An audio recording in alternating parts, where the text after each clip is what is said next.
Ndị be anyị, ọ bụ na Edmonton, London ka IFAC 2019 ga-abụ. Chukwukelu ndị Igbo ịma na ọ kele anya ọfụma, ife tinyela aka na ọ na-aga ọfụma. Igbo juru ụwa niile, na anyị na-eme ọfụma. Aha, the Ikoro has sounded. Ndị Nze na ndị ọzọ has been informed. Libation has been poured as the Congress of Igbo Leaders UK presents the 7th Igbo Festival of Arts and Culture, IFAC 2019.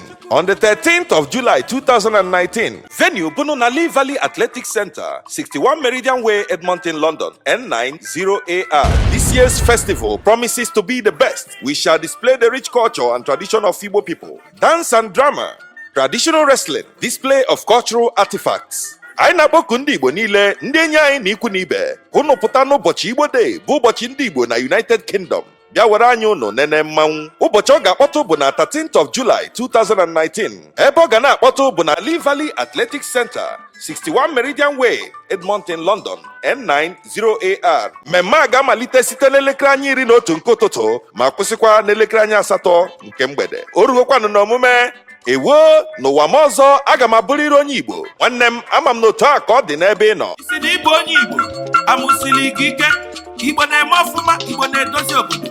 Ngwa bịa ka ịfụ, bịa ka ịfụ, bịa ka ịfụ, Igbo na-eme ọfụma.